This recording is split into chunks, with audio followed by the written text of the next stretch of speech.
মসজিদে শিশুর উপস্থিতি গুরুত্ব দেওয়া, শিশুকে ধমক দিয়ে তাড়িয়ে না দেওয়া, বরং ওর উপস্থিতি গুরুত্ব দেওয়া। এক্ষেত্রে একটা বুদ্ধি করবেন, মসজিদে শিশু যারা নামাজ পড়তে আসে 7-8 বছরের সন্তানরা, ওদেরকে একসাথে দাঁড় করাবেন না, একসাথে দাঁড়াইতে দিবেন না। অভিভাবক যারা আছেন একজনে এক কোনায় দাঁড়াবেন, আরেক অভিভাবক আরেক খাম্বার পাশে দাঁড়াবে, আরেকজন আরেক কোনায় দাঁড়াবে। ওদেরকে একসাথে যদি দাঁড় করান, ওরা মসজিদ কিন্তু এখানে রাখবে না, অন্য এলাকায় নিয়ে যাবে। এই জন্য কি করবেন, আলাদা আলাদা দাঁড় করাবেন। যখন আপনারা রুকুতে যাবেন, ওদের নেটওয়ার্ক ঠিক রাখে এইভাবে। রুকুতে গেলে মানে নেটওয়ার্ক আছে কিন্তু দুষ্টামি চলতেছে না, কারণ আমরা আলাদা আছি, দূরে দূরে আছি। এইভাবে ওদেরকে মসজিদে রাখবেন, ওদেরকে বের করে দিয়েন না, ওদেরকে মসজিদে রাখবেন। রাসূলুল্লাহ সাল্লাল্লাহু আলাইহি সাল্লাম বলেন, ইযা আম্মা আহাদুকুমুন নাস ফালইউখাফফিফ। নবী বলেন, তোমাদের কেউ যখন মানুষের ইমামতি করবা, তখন 4 শ্রেণী মুসল্লির প্রতি লক্ষ্য রেখে নামাজটা একটু সহজ করবা। বলেন তো ইমাম সাহেব কয় শ্রেণীর মুসল্লির প্রতি লক্ষ্য রাখবে? 1 নাম্বার, ফাইন্না ফীহি মুদ্দাঈফা। ও ইমাম সাহেব, মুসল্লিদের মাঝে দুর্বল মানুষ আছে। ওয়াল মারিদা, মুসল্লিদের মাঝে অসুস্থ ব্যক্তি আছে। ওয়াস-সাগীরা, মুসল্লিদের মাঝে শিশু আছে। ওয়াল কাবীরা, মুসল্লিদের মাঝে বৃদ্ধ আছে। 4 শ্রেণীর কথা নবী বলছেন। 4টি দুর্বল শ্রেণী আপনার পিছনে আছে। 1 নাম্বার দুর্বল আছে, 2 নাম্বার অসুস্থ, তিনিও দুর্বল, 3 নাম্বার শিশু, সেও দুর্বল, 4 নাম্বার বৃদ্ধ, তিনিও দুর্বল। নবীজি বলেন, ইমাম সাহেব এই 4 শ্রেণীর প্রতি লক্ষ্য রেখে আপনি নামাজ মোটামুটি সহজে পড়ানোর চেষ্টা করবেন। বলেন 4 শ্রেণীর মধ্যে শিশুর নামটা আছে না নাই? সন্তান মেয়ে হোক ছেলে হোক, এটা আল্লাহর পক্ষ থেকে নেয়ামত, শুকরিয়া আদায় করা। 25 পারা 7 নম্বর পৃষ্ঠা সূরা শুরা 49-50 নম্বর আয়াতে আল্লাহ বলেন, লিল্লাহি মুলকুস সামাওয়াতি ওয়াল আরদ ইয়াখলুকু মা ইয়াশা ইয়াহাবু লিমান ইয়াশাউ ইনাসা ওয়া ইয়াহাবু লিমান ইয়াশাউ যুকুর আও ইউযাওয়িজুহুম যুকরানা ওয়া ইনাসা ওয়া ইয়াজআলু মান ইয়াশাউ আকীমা। আসমান জমিনের রাজত্ব আল্লাহর। তিনি যাকে ইচ্ছা কন্যা সন্তান দান করেন, তিনি যাকে ইচ্ছা ছেলে সন্তান দান করেন, তিনি যাকে ইচ্ছা ছেলে মেয়ে উভয়টা দান করেন, তিনি যাকে ইচ্ছা ছেলেও দেন না মেয়েও দেন না, নারীকে বন্ধা বানান, এই ক্ষমতাও তার। আয়াতে আল্লাহ সন্তানের আলোচনা করতে গিয়ে আগে আলোচনা করলেন মেয়ের, পরে আলোচনা করলেন ছেলের। কিন্তু আমাদের সমাজের কুসংস্কার, মেয়ে হলে চেহারা কালো করে অভিভাবক, নাউজুবিল্লাহ। 14 পারা 12 নম্বর পৃষ্ঠা সূরা নাহলের 58 নম্বর আয়াতে আল্লাহ বলেন, ওয়া ইযা বুশশিরা আহাদুহুম বিল উনসা যাল্লা ওয়াজহুহু মুসওয়াদ্দান ওয়া হুয়া কাযীম। কিছু মানুষ আছে, তাদেরকে যখন কন্যা সন্তানের সুসংবাদ দেওয়া হয়, তাদের চেহারাটা কালো হয়ে যায়, দুঃখে ভারাক্রান্ত হয়ে যায়, চেহারা কালো করে ফেলে। মেয়ে হলা এটাও আল্লাহ নেয়ামত, ছেলে হওয়া এটাও আল্লাহ নেয়ামত। যে হবে শুকরিয়া আদায় করা। দুনিয়াতে সন্তান আসার পর ছেলে মেয়ে যে আসুক, তার কানে আজান দেওয়া এটা প্রথম অধিকার সন্তানের। আবু দাউদ হাদিসের কিতাব 6105 নম্বর হাদিসের বর্ণনা। এই হাদিসের বর্ণনাকারী সাহাবীর নাম উবাইদুল্লাহ ইবনে আবি রাফি রাদিয়াল্লাহু তাআলা। তিনি বলেন, রাআইতু রাসূলুল্লাহি সাল্লাল্লাহু আলাইহি ওয়াসাল্লাম আযানা ফি উযুনিল হাসান ইবনে আলী ইবনে আবি তালিব রাদিয়াল্লাহু তাআলা আনহুমা হিনা ওয়ালাদাতহু ফাতিমাতু বিস-সালাহ। সাহাবী বলেন, ফাতেমা রাদিয়াল্লাহু তাআলা আনহা যেদিন তার সন্তান হাসান ইবনু আলী ইবনে আবি তালিব রাদিয়াল্লাহু আনহুমাকে জন্ম দিলেন, সেদিন আমি দেখলাম মুয়াজ্জিন সাহেব নামাজের যে আজান দেয়, আমি নবীকে দেখলাম নবী হাসানের কানে নামাজের আজান দিতে দেখলাম। তাহলে সন্তানের 1 নাম্বার অধিকার আজান দেওয়া, 2 নাম্বার অধিকার তাহনিক করানো। তাহনিক কাকে বলে? কোন আল্লাহর ওলি বুজুর্গের মুখের খেজুর চাবানো লালা আপনার নবজাতকের মুখে দিয়ে দিবেন। সর্বপ্রথম ওই খেজুর চাবানো লালা তার পেটে যাবে, তার মুখের ভিতরে তালুর মধ্যে সামান্য খেজুরের অংশ লাগিয়ে দেওয়া, এটাকে বলে তাহনিক। সহিহ বুখারীর বর্ণনা 3909 নম্বর হাদিস। এই হাদিসের বর্ণনাকারী আবু বকর সিদ্দিক রাদিয়াল্লাহু তাআলা আনহুর কন্যা আসমা রাদিয়াল্লাহু তাআলা আনহা। তিনি বলেন, তিনি সন্তান সম্ভবা। তো তিনি বলেন, আমি আমার পেটে সন্তান নিয়ে রওনা করলাম মদিনায়। খরাজতু ওয়া আনা মুতিম্মুন, আমি আমার পেটে সন্তান নিয়ে হিজরতের উদ্দেশ্যে মদিনায় রওনা করলাম। এমন অবস্থায় যে আমি আসন্ন প্রসবা। আসন্ন প্রসবার সরল বাংলা হলো যে কোনো সময় আমার সন্তান হয়ে যাবে। রওনা করার পর আল্লাহর কি কুদরত, আমার সন্তান হয় না। আমি মদিনায় গেলাম, কুবা নামক এলাকায় গেলাম, সেখানে যাওয়ার পর আমার সন্তান হয়েছে। হাদিসের ভাষ্য এমন, ফানাজালতু বিকুবা ওয়া ওয়ালাদতুহু, আমি কুবা নামক এলাকায় অবতরণ করলাম, সেখানে আমি আমার সন্তান আব্দুল্লাহ ইবনে জুবায়েরকে জন্ম দিলাম। কুবা ওই এলাকা, যে এলাকায় রাসূলুল্লাহ সাল্লাল্লাহু আলাইহি সাল্লাম 14 দিন অবস্থান করে সেখানে একটা মসজিদ নির্মাণ করেন। এটাকে ইতিহাসে মসজিদে কুবা বলা হয়। হজ উমরায় যারা গিয়েছেন, ভবিষ্যতে যারা যাবেন ইনশাআল্লাহ, বাসায় বা যেই হোটেলে থাকবেন সেখানে ওযু করে মসজিদে কুবায় গিয়ে 2 রাকাত সালাত আদায় করবেন, আল্লাহ একটা উমরার সওয়াব দান করবেন। আসমা রাদিয়াল্লাহু তাআলা আনহা বলেন, আমি আমার ছেলে আব্দুল্লাহকে জন্ম দেওয়ার পর আতাইতু বিহি রাসূলুল্লাহ সাল্লাল্লাহু আলাইহি ওয়াসাল্লাম ফাওয়াদাতুহু ফি হাজরিহি, আমি আমার ছেলেকে নবীর কাছে নিয়ে আসলাম, নবীর কোলে দিলাম তাকে। ফাদআ বিতামরা ফামাদাগাহা ফাতাফালা ফি ওয়াহান্নাকাহু বিতামরা, নবীজি একটা খেজুর আনলেন, আনার পর খেজুরটা চাবাইলেন, চাবানোর পর আব্দুল্লাহর মুখে একটু থুতু দিয়ে দিলেন, সামান্য খেজুরের অংশ মুখের ভিতর তালুতে লাগিয়ে দিলেন। হাদিসে আসছে, ফাকানা আউওয়ালা শাইইন দাখালা বাতনা আব্দুল্লাহ ইবনে জুবাইর রিকু রাসূলিল্লাহ, আমার ছেলে আব্দুল্লাহর পেটে দুনিয়ার কোনো খাদ্য সর্বপ্রথম যায়নি, আমার সন্তানের পেটে আল্লাহ রসুলের থুতু মুবারক সর্বপ্রথম খাদ্য হিসাবে গেছে। এটাকে বলে তাহনিক। কি বলে? ওয়াকানা আউওয়ালা মাউলুদিন উলিদা ফিল ইসলাম। একটা তথ্য মনে রাখবেন, এই আব্দুল্লাহ ইবনে জুবায়ের হিজরতকারী সাহাবীদের প্রথম সন্তান। যারা মক্কা থেকে হিজরত করে মদিনায় গিয়েছেন, তাদের সর্বপ্রথম যে সন্তানটা দুনিয়াতে এসেছে তিনি হলেন এই আব্দুল্লাহ ইবনে জুবায়ের রাদিয়াল্লাহু তাআলা আনহুমা।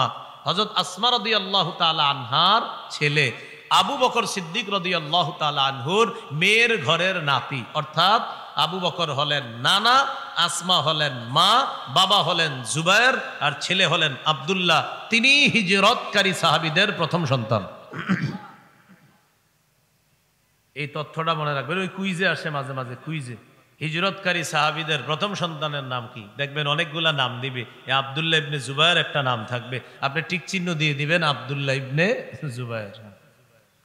এগুলো 2 নাম্বার সন্তানের অধিকার। তাহলে 1 নাম্বার আজান, 2 নাম্বার তাহনিক করা, 3 নাম্বার চাচা, খালু, খালা, মামা, মামি যারা এই নবজাতককে দেখতে যাবে তার জন্য বরকতের দোয়া করা। হাদিসের কিতাব আবু দাউদ 5106 নম্বর হাদিস। এই হাদিসের বর্ণনাকারী আয়েশা সিদ্দিকা রাদিয়াল্লাহু তাআলা আনহা তিনি বলেন, কানা রাসূলুল্লাহ সাল্লাল্লাহু আলাইহি ওয়াসাল্লাম ইউতা বিসসিবিয়ান ফায়াদউ লাহুম বিল বারাকাহ।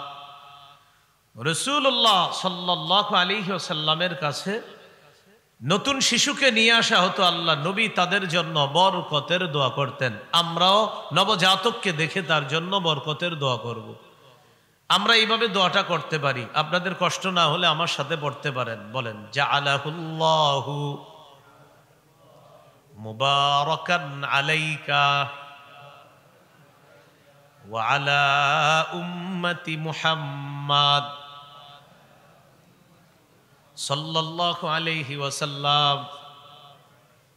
আল্লাহ তাআলা এই নবজাতককে তোমার জন্য, তার মায়ের জন্য, গোটা জগতের উম্মতে মুহাম্মদীর জন্য বরকত বানিয়ে দেন। আমরা যারা আরবিটা না পারি, বাংলা এইভাবে বললে হবে। নবজাতককে কোলে নিয়ে বলবেন, এই নবজাতক তার বাবার জন্য, তার মায়ের জন্য, গোটা জগতের উম্মতে মুহাম্মদীর জন্য যেন আল্লাহ বরকত বানিয়ে দেয়। আমরা আজকে থেকে যত নবজাতক শিশুকে দেখব এই দোয়াটা করার চেষ্টা করব ইনশাআল্লাহ।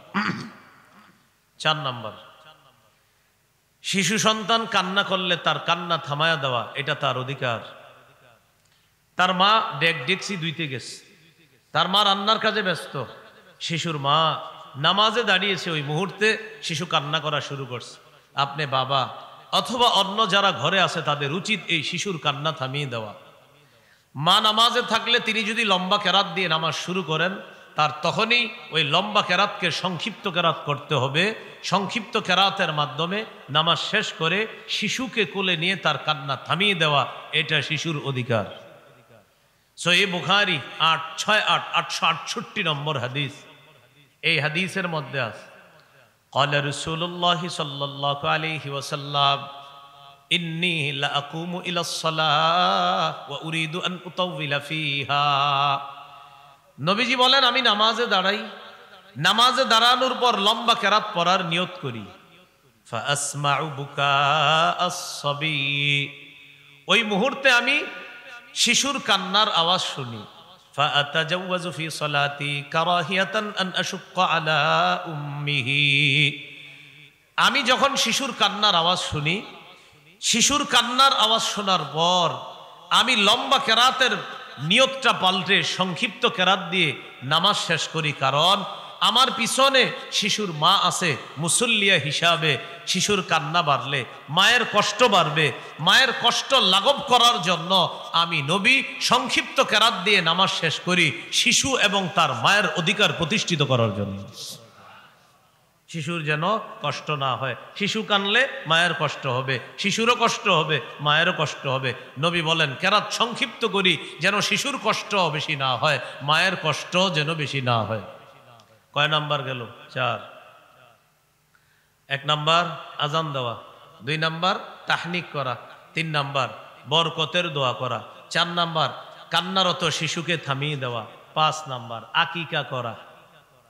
ক্বালা রাসূলুল্লাহ সাল্লাল্লাহু আলাইহি ওয়াসাল্লাম ইন্নাল ইয়াহুদা তাউক্কু আনিল গুলাম ওয়া লা তাউক্কু আনিল জারিয়াতি ফাউক্কু আনিল গুলামি শাতাইন ওয়া আনিল গারিয়াতি শাতান। রাসূলুল্লাহ সাল্লাল্লাহু আলাইহি ওয়াসাল্লাম বলেন, ইহুদিরা ছেলের আকিকা করে না, ছেলের আকিকা করত, মেয়ের আকিকা করত না। ইহুদিরা ছেলের আকিকা করত, মেয়ের আকিকা করত না।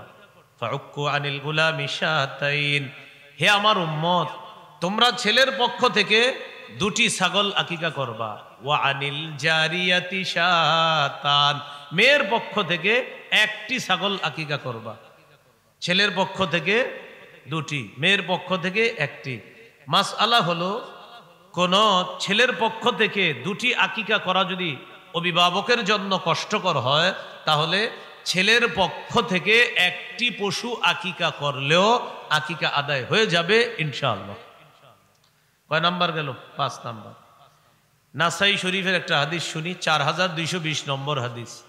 ক্বালা রাসূলুল্লাহ সাল্লাল্লাহু আলাইহি ওয়াসাল্লাম কুল্লু গুলামিন রহিনুন বিআকিকাতিহি তুযবাহু আনহু ইয়াওমা সাবি'i ওয়া ইউহলাকু রাসুহু ওয়া ইউসাম্মা।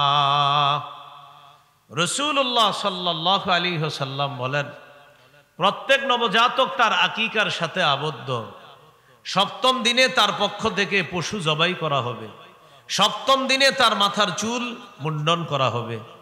এখানে মাসালা মনে রাখা, সপ্তম দিনে নবজাতকের মাথার চুল এটা মুন্ডন করার পর এই সপ্তম দিনের শিশুর চুলটাকে আপনি একটা টিস্যুতে অথবা যেভাবে পারেন সংরক্ষণ করে এই চুল বাজারে নিয়ে যাবেন। স্বর্ণকারের পাল্লার মধ্যে এই চুল ওজন দিতে বলবেন। এক পাল্লায় 7 দিনের বাচ্চার চুল, আরেক পাল্লায় রূপা। এই চুল পরিমাণ রূপা অথবা রূপার সমপরিমাণ টাকা আল্লাহ রাস্তায় সদকা করে দিবেন। এতে এই শিশুকে আশা করা যায় অনেক রোগ বিমারি থেকে, বালা মুসিবত থেকে আল্লাহ হেফাজত করবেন। قال رسول الله صلى الله عليه وسلم احلقي رأسا وتصدقي بزينة شعره فضة। রাসূলুল্লাহ সাল্লাল্লাহু আলাইহি ওয়াসাল্লাম তার মেয়ে ফাতেমাকে বললেন, ফাতেমা, হাসানের মাথার চুল মুন্ডন করো আর চুল পরিমাণ রূপা আল্লাহর রাস্তায় তুমি সদকা করে দাও। فقال علي بن ابي طالب رضي الله تعالى عنه فوزنته وكان وزنه درهما او بعض درهم। আমি আমার ছেলে হাসানের চুল ওজন করলাম। আমার ছেলে হাসানের চুলের পরিমাণ হলো 1 দিরহাম রূপা অথবা 1 দিরহামের কাছাকাছি রূপা। আমি এটা আল্লাহর রাস্তায় সদকা করে দিলাম। প্রিয় মুসলমান ভাইয়েরা, পর্দার আলালের মা বোনেরা, কথাগুলো মনে রাখবেন। এবং সপ্তম দিনের এই 7 দিনের বাচ্চার চুলের ব্যাপারে যে কথাটা হাদিসে আসছে, আমরা এই আমলটা অবশ্যই করার চেষ্টা করব ইনশাআল্লাহ। মনে থাকবেনি? তাহলে 5 নাম্বার কি করা? আকিকা করা। একটা শিথিল সনদের বর্ণনা আসছে, সপ্তম দিনে আকিকা না করলে, আল জামিউস সগীরের হাদিস, তাহলে 14তম দিনে করা যাবে। 14তম দিনে না করলে 21তম দিনে করা যাবে। বর্ণনার সনদ শিথিলতা আছে, বাকি বিশুদ্ধ বর্ণনা সপ্তম দিনে আকিকা করা, এটা নাসাইর বর্ণনা। এ হলো 5 নাম্বার কাজ। 6 নাম্বার, সুন্দর নাম রাখা। এটা গুরুত্বপূর্ণ কথা। আব্দুল্লাহ ইবনে আব্বাস রাদিয়াল্লাহু তাআলা আনহুমার বর্ণনা, তিনি বলেন, সাহাবায়ে কেরাম রাসূলুল্লাহ সাল্লাল্লাহু আলাইহি সাল্লামকে জিজ্ঞাসা করলেন, ক্বালু ইয়া রাসূলুল্লাহ ক্বাদ আলিমনা হাক্কাল ওয়ালিদি ফামা হাক্কুল ওয়ালাদ। মা বাবার হক আমরা জানি, সন্তানের কি হক এটা আপনার কাছে জানতে চাই। রাসূলুল্লাহ সাল্লাল্লাহু আলাইহি সাল্লাম বললেন, আইয়ুহসিনা ইসমা ওয়া ইউহসিনা আদাবা।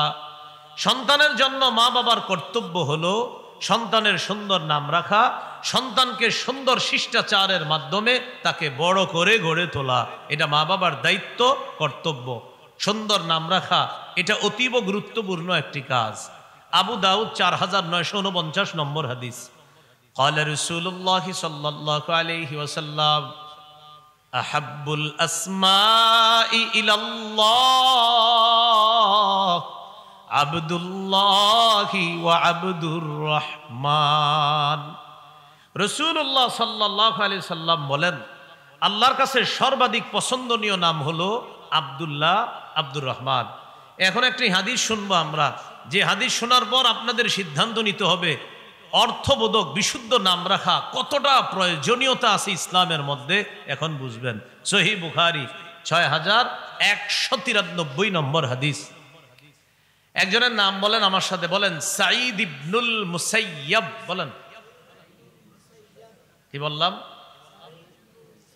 তিনি হলেন মদিনার বড় ফকিহদের একজন, বড় মুফতিদের একজন, বড় মুহাদ্দিসদের একজন, আল্লাহ রাসূলের সাহাবীদেরকে যিনি সরাসরি দেখছেন এমন একজন বিখ্যাত তাবেঈর নাম সাঈদ ইবনুল মুসাইয়্যিব। তিনি বলেন, আমার দাদার নাম হাজান। বলেন, তার দাদার নাম কি? হাজান। তো হাজান বা হাজনুন, হাজনুন অর্থ হলো দুঃখ কষ্ট, আর হাজান অর্থ হলো আপনার শক্ত দুঃখ। হাজান অর্থ দুঃখ আর হাজনুন অর্থ হলো শক্ত। তাহলে যদি হাজান হয় অর্থ হবে দুঃখ কষ্ট, আর যদি হাজনুন হয় অর্থ শক্ত, মানে একটা অর্থ তেমন সুন্দর না। যদি জায়ের উপর জজম হয় তাহলে হবে শক্ত, কঠিন, মজবুত, আর জায়ের উপর যদি জবর হয় তাহলে অর্থ হবে দুঃখ, বালা, মুসিবত। এটা ওনার দাদার নাম। তিনি বলেন আমার দাদা নবীজির কাছে গেছে। নবীজি আমার দাদাকে বললেন মাসমুকা, তোমার নাম কি? আমার দাদা বললেন আমার নাম হাজনুন বা হাজান, আমার নাম হলো দুঃখ। মানে হাজান হলে আমার নাম দুঃখ, আর যদি হাজনুন হয় আমার নাম শক্ত। রাসূলুল্লাহ সাল্লাল্লাহু আলাইহি সাল্লাম বললেন বাল আনতা সাহলুন, তুমি কি বলো, তোমার নাম হাজনুন হাজানুন এগুলো তোমার নাম না, তোমার নাম সাহলুন, তুমি সহজ, তুমি ওকে, তুমি নিরাপদ, এই নাম পাল্টায় ফেলো। ওই ব্যক্তি বললেন মা আনা বিমুগাইয়িরিন ইসমান সাম্মানিহি আবি, আমার আব্বা আমার যেই নাম রাখছে আমি এই নাম পাল্টাবো না। ওনার আব্বা ওনার নাম রাখছে হাজান, দুঃখ কষ্ট, এই জন্য উনি ওনার বাবার দেওয়া নাম পাল্টাবে না। সাঈদ ইবনুল মুসাইয়্যিব রাহিমাহুল্লাহ বলেন আমার দাদা নবীর কথা অনুযায়ী নাম না পাল্টানোর কারণে ফামা জালাতিল হুজুনাতু ফিনা বাদু, আমাদের বংশে পরবর্তী প্রজন্মে সব সময় দুঃখ দুর্দশা লেগেই থাকতো, দুঃখ লেগেই থাকতো। আমাদের নবীর নামটা শুই না, দাদা নামটা না পাল্টানোর কারণে দাদার এই নামের প্রভাব আমাদের বংশ পরবর্তী প্রজন্ম থেকে প্রজন্ম এই নামের প্রভাব ভোগ করেছে, আমাদের সব সময় দুঃখ লেগে থাকতো। এই অর্থবোধক নামের প্রয়োজনীয়তা আছে, এটা কোনো কল্প কাহিনী নয়। সহিহ বুখারী 6193 6193 নম্বর হাদিস। আমার দাদা নাম না পাল্টানোর কারণে আমাদের বংশে দুঃখ লেগে থাকতো। আমাদের সমাজে অনেক মানুষ এমন অহেতুক নাম রাখে, আশ্চর্য আশ্চর্য নাম রাখে। যদি বলেন নাম পাল্টান, ইন্না লিল্লাহ, কি বলেন, আমার দাদা অনেক শখ করে নামটা রাখছে, পাল্টাবে না। এই জন্য সুন্দর অর্থবোধক নাম রাখা। কয় নাম্বার গেল? 6 নাম্বার। 7 নাম্বার, মাঝে মাঝে শিশু সন্তানকে কিছু সুন্দর নামে ডাইকা তারে হাসানোর চেষ্টা করা, এটাকে উপনাম বলে। আগের দিনে ইসলামের মধ্যে উপনামের চর্চা হতো। ইয়া আবা উমাইর, আবু তাহের, আবুল কাসেম, এই নামগুলার চর্চা হতো। আবু দাউদের হাদিস 4969 নম্বর হাদিস, এই হাদিসের মধ্যে আছে আনাস ইবনু মালিক রাদিয়াল্লাহু তাআলা আনহু বলেন নবীজি প্রায় সময় আমাদের বাসায় আসতেন। তো আমার ছোট ভাইয়ের একটা পাখি ছিল, এই পাখির সাথে সে খেলাধুলা করত। একদিন তার পাখি মারা গেছে। রাসূলুল্লাহ সাল্লাল্লাহু আলাইহি সাল্লাম আমাদের বাসায় আসলেন। আসার পর আমার ছোট ভাইকে দেখলেন, দেখার পর দেখলেন রাআহু হাজিনান, আমার ছোট ভাইয়ের মনটা খারাপ। ফাকালা রাসূলুল্লাহ সাল্লাল্লাহু আলাইহি ওয়াসাল্লাম মা শানুহু, রাসূলুল্লাহ সাল্লাল্লাহু আলাইহি সাল্লাম জিজ্ঞাসা করলেন আচ্ছা ওর মন খারাপ কেন, কি হইছে ওর? পরিবারের লোকেরা জবাব দিল মাতা নুগরুহু ইয়া রাসূলুল্লাহ, ওগো আল্লাহর রাসূল, তার ছোট্ট একটা পাখি আছে, এই পাখিটা মারা গেছে। কানা ইয়ালআবু বিহি, এই পাখির সাথে সে খেলাধুলা করত, পাখিটা মারা যাওয়ার কারণে ওর মনটা খারাপ। ফাকালা রাসূলুল্লাহ সাল্লাল্লাহু আলাইহি ওয়াসাল্লাম ইয়া আবা উমাইর মা ফাআলান নুগাইর, হে আবু উমাইর, ছোট্ট পাখিটি কি করলো, কি হলো? ছন্দের মতো মিলায় বলছে, দেখেন ইয়া আবা উমাইর মা ফাআলান নুগাইর। ওই ছোট্ট মানুষটাকে বললেন ও আবু উমাইর, ছোট্ট পাখিটি কি করলো, কি হলো, এটা এইভাবে মারা গেল, মানে ছোট্ট পাখি মারা গেছে, তো তার মন খারাপ। নবী তাকে ছন্দের মতো দুটি বাক্য বললেন, শিশুটার মন খুশি হয়ে গেল। দেখেন কি সুন্দর মতো বলছে, ইয়া আবা উমাইর এক বাক্য, মা ফাআলান নুগাইর আরেক বাক্য। এইভাবে সুন্দরভাবে নবীজি বলার কারণে শিশুটার মন খুশি হয়ে গেল, উৎফুল্ল মন হয়ে গেল। এইভাবে মাঝে মাঝে শিশুদেরকে হাসি দেওয়ার চেষ্টা করা। 8 নাম্বার, শিশু সন্তানকে যখন হাঁটা শিখাবেন, হাঁটা শিখানোর সময় ওর হাঁটুতে যেন বেশি কষ্ট না পায়, এই ব্যাপারে অভিভাবক যথেষ্ট লক্ষ্য রাখতে হবে। আবু দাউদ হাদিসের কিতাব 1109 নম্বর হাদিস, এই হাদিসের মধ্যে আছে খতবানা রাসূলুল্লাহ সাল্লাল্লাহু আলাইহি ওয়াসাল্লাম ফাআকবাল আল হাসান ওয়াল হুসাইন রাদিয়াল্লাহু তাআলা আনহুমা। নবীজি জুমার নামাজের দিন খুতবা দিতেছে মসজিদের মধ্যে, ইতিমধ্যে হাসান হুসাইন রাদিয়াল্লাহু আনহুমা এই দুইজন মসজিদে প্রবেশ করছে, তারা তখনও ছোট মানুষ।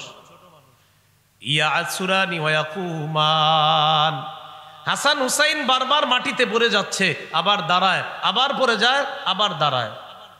নবীজি খুতবা বন্ধ করে দিছে, জুমার খুতবা, পৃথিবীর শ্রেষ্ঠ খতিব খুতবা দিতেছিলেন, তিনি খুতবা বন্ধ করে দিলেন। ফানাজালা, মিম্বর থেকে নামলেন, নামার পর আখাযাহুমা, নাতি দুইজনকে কোলে নিলেন। ওয়া সাইদা বিহিমাল মিম্বার, নাতিদেরকে নিয়ে মিম্বরে গেলেন, বাকি খুতবা নাতিদেরকে মিম্বরে নিয়ে এরপর খুতবা শেষ করলেন। খুতবা বন্ধ করে শিশু যেন হাঁটুতে আঘাত না পায়, আল্লাহ রাসূল শিশুর অধিকার প্রতিষ্ঠিত করছে,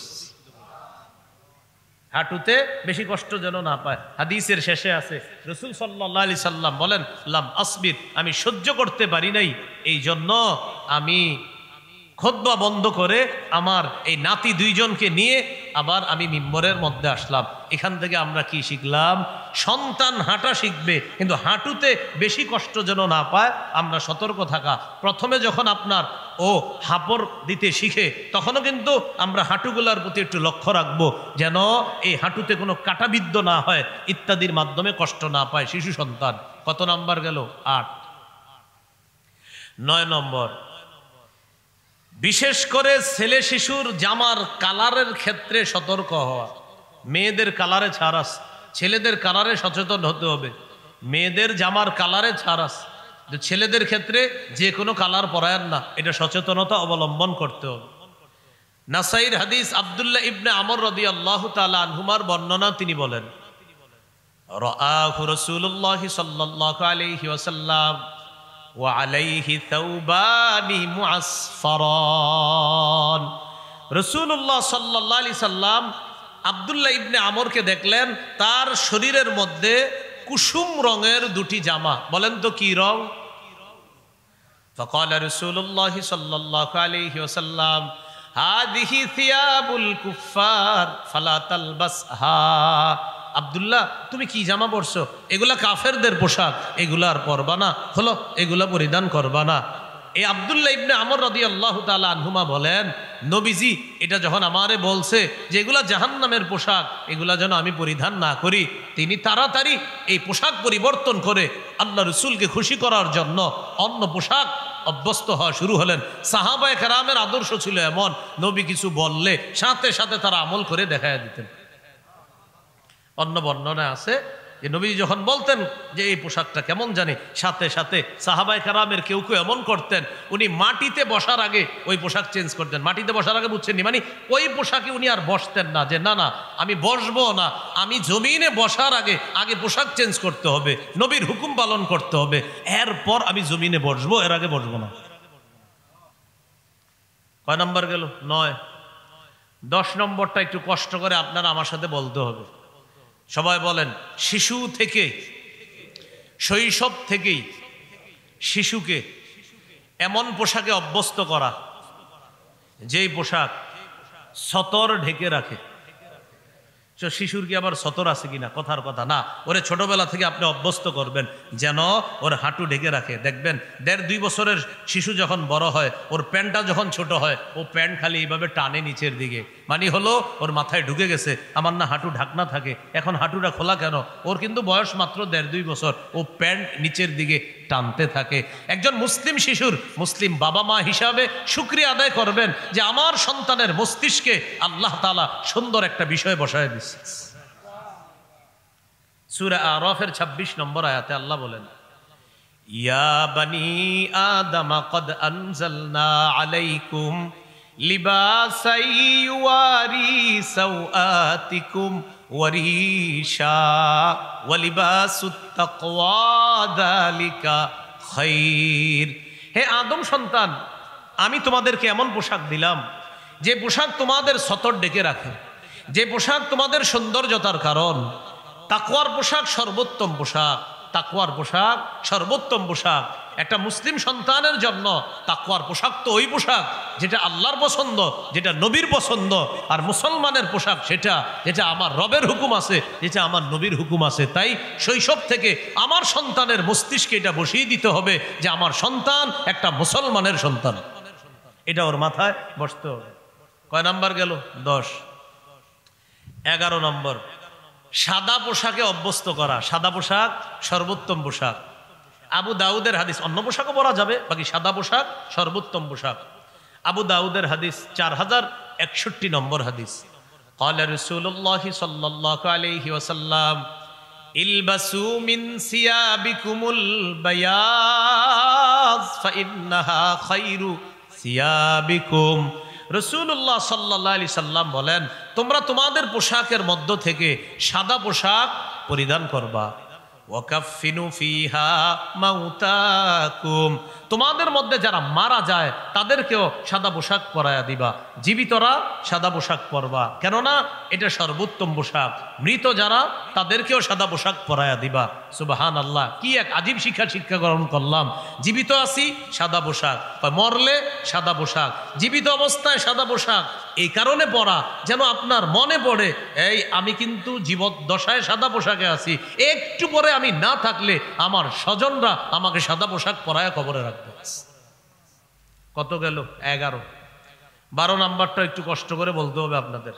বলেন, এমন পোশাকে অভ্যস্ত করা যেই পোশাক থেকে অহংকার প্রদর্শন না হয়। তাহলে অহংকার প্রদর্শন করে এমন পোশাক সন্তানকে আমরা পরাবো না। قال رسول الله صلى الله عليه وسلم كلوا واشربوا وتصدقوا والبسوا ما لم يخالطه إسراف أو مخيلة। রাসূলুল্লাহ সাল্লাল্লাহু আলাইহি সাল্লাম বলেন, তোমরা খাও, তোমরা পান করো, তোমরা দান করো, তোমরা পোশাক পরিধান করো, যতক্ষণ এই খাওয়ায়, এই পোশাকে, এই পান করার মধ্যে অপচয় না হবে আর অহংকার না হবে। দেখেন কি বলে, তোমরা খাও, অপচয় যেন না হয়, অহংকার প্রদর্শন যেন না হয়। তোমরা পান করো, পানাহারের মধ্যে অহংকার যেন প্রদর্শন না হয়, অপচয় যেন না হয়। তোমরা দান করো, দান যেন তোমাকে অহংকারী না বানায়। তোমরা পোশাক পরিধান করো, পোশাক যেন তোমাকে অপচয়কারী না বানায় আর অহংকারী না বানায়। তাহলে পোশাক এই ক্ষেত্রেও কিন্তু একটু সতর্কতা অবলম্বন করা। আমার সোসাইটিতে অন্যান্য শিশুরা আছে, তাদের প্রতি একটু লক্ষ্য রাখা আমার শিশুকে ওই সমস্ত কাপড়গুলা দেওয়ার চেষ্টা করা। অর্থাৎ আমি এমন একটা সমাজে আছি যে আপনি একাই ওই সমাজে অনেক কোটিপতি, অন্যান্য যারা আছে ওরা মধ্যবিত্ত, তাই ওদের শিশুদের সাথে আপনার শিশু চললে যেন ওর মধ্যে কোনোভাবে অহংকার না আসে, এই বিষয়টা অভিভাবক হিসাবে আপনার সতর্ক থাকতে হবে। কত নাম্বার গেল? 12। 13 নাম্বারটা একটু বলতে হবে, আপনারা কষ্ট নিতেছেন না তো? বলেন, ছেলে শিশুকে রেশম থেকে, স্বর্ণ থেকে দূরে রাখা। কাকে? ছেলে শিশুকে, মেয়ে বলি না কিন্তু, শুধু ছেলে শিশুকে স্বর্ণ থেকেও দূরে রাখবেন, রেশম থেকেও দূরে রাখবেন।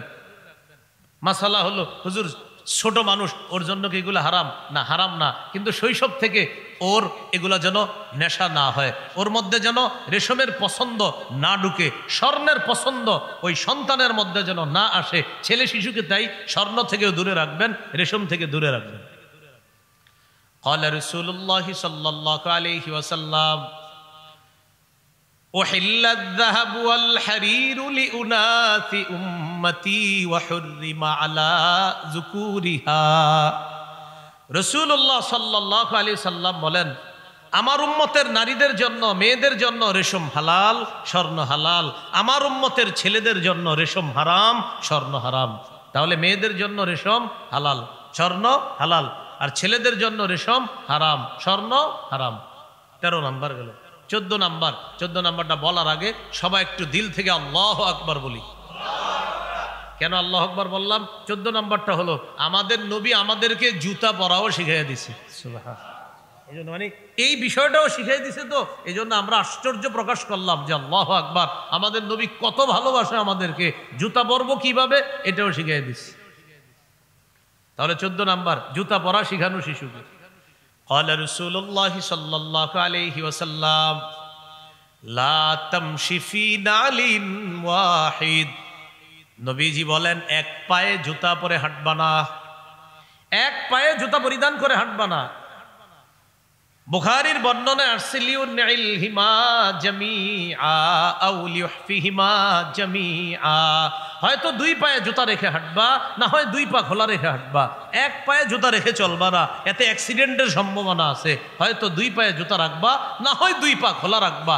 এক পা যদি খোলা রাখো, আরেক পায়ে জুতা রাখো। বিশেষ করে শিশুর এক পায়ে জুতা, আরেক পা যদি খোলা থাকে, ও বারবার অ্যাক্সিডেন্টের সম্ভাবনা আছে।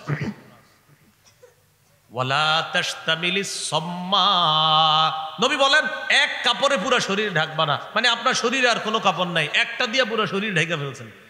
মানে আপনার সামর্থ্য আছে আরো কাপড়ের, তো সামর্থ্য থাকার পরেও এক কাপড়ে পুরো শরীর ঢাকা, এটা নবী নিষেধ করছেন। ওয়ালা তাদা ইহদা রিজলাইকা আলাল উখরা ইদা ইসতালকাইতা, যখন তুমি চিত হয়ে শো এক পায়ের উপর আরেক পা রাখবা না। কি রাখেনি? চিত হয়ে শুলে এভাবে পা লড়ায় না? নবী বলেন যখন চিত হয়ে শুইবা এক পায়ের উপর আরেক পা রাখবা না। শিশুকেও শিখাবেন, ও যখন এইভাবে চিত হয়ে শুয়ে থাকবে এক পায়ের উপর আরেক পা যেন না রাখে। শিশু মাঝে মাঝে উপর হয়ে শুয়ে থাকে, শিশুকে উপর হয়ে শুতে দিবেন না। আপনিও শুইবেন না, শিশুকে উপর হয়ে শুইতে দিবেন না। হাদিসে আসছে উপর হয়ে শোয়া এটা জাহান্নামীদের শোয়া। তাহলে এইভাবে শুইলে পায়ের উপর পা রাখা যাবে না, আর উপর হয়ে শোয়া যাবে না, কেননা ওটা জাহান্নামীদের শোয়া। আল্লাহ আমাদেরকে কথাগুলো মনে রাখার তৌফিক দান করেন। তাহলে এটা কিন্তু মনে রাখতে হবে সবার। আমরাও চিত হয়ে যখন শুভ মাঝে মাঝে টেনশন করতে গেলে কি করে পায়ের উপর পা উঠায় না, পায়ের উপর পা উঠাবেন না, নবীজিরা নিষেধ করছে। এটা শৈশব থেকে শিশুকে আমরা শিখাবো। 15 নাম্বার, সব কিছু ডান দিক থেকে করা, এই শিক্ষা দেওয়া শিশুকে। সহিহ বুখারী 168 নম্বর হাদিসে আছে, আন আয়েশা সিদ্দিকাহ রাদিয়াল্লাহু তাআলা আনহা কানা রাসূলুল্লাহ সাল্লাল্লাহু আলাইহি ওয়াসাল্লাম ইউজিবুহু তায়াম্মুনু ফিত তানাউলি ওয়াত তারাজ্জুলি ওয়া তুহুরিহি ওয়া ফি শানিহি কুল্লি। রাসূলুল্লাহ সাল্লাল্লাহু আলাইহি ওয়াসাল্লাম সবকিছু ডান দিক থেকে পছন্দ করতেন। ফিত তানাউলি, তানাউল মানে জুতা পরা, ডান দিক থেকে পছন্দ করতেন। ওয়াত তারাজ্জুলি, তারাজ্জুল মানে মাথা আঁচড়ানো, এটাও ডান দিক থেকে পছন্দ করতেন। ওয়া তুহুরিহি, পবিত্রতা অর্জন করা, এটাও ডান দিক থেকে পছন্দ করতেন। ওয়া ফি শানিহি কুল্লি, সব কিছু নবীজি ডান দিক থেকে পছন্দ করতেন। আমরাও সন্তানকে ডান শিখাবো। দেখবেন কিছু দিবেন, ও বাম হাত দিলে এভাবে মাথা নাড়াবেন, এবার ডান হাত শিখাবেন, পরে ডান হাত দিবেন, এরপরে দিবেন। এইভাবে বারবার যদি বাম হাত দেয়, আপনি বারবার ওরে দিতে চাইবেন না। ও দেখবেন 2-3 দিন পরে এমন করবে, পরে ও নিজে এমন করবে। প্রথমে ও বাম হাত দিবে, দেওয়ার পরে ও এমন করবে। তার মানে এইভাবে শিশুকে আপনি শিক্ষা দিতে হবে, ওর মধ্যে যেন এই আদর্শগুলো ফুটে ওঠে। আল্লাহ আমাদের সকলকে মনে রাখার তৌফিক দান করেন। 16 নাম্বার গুরুত্বপূর্ণ অংশ, তাওহীদ শিক্ষা দেওয়া। কি শিক্ষা দেওয়া?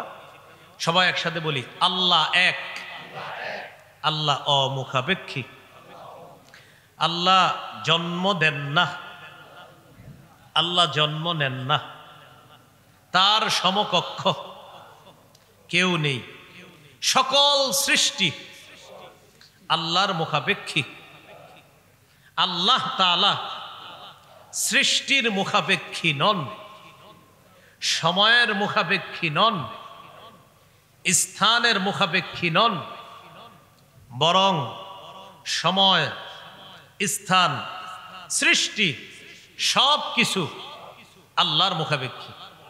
এই কথাগুলা শিখিয়ে দেওয়া।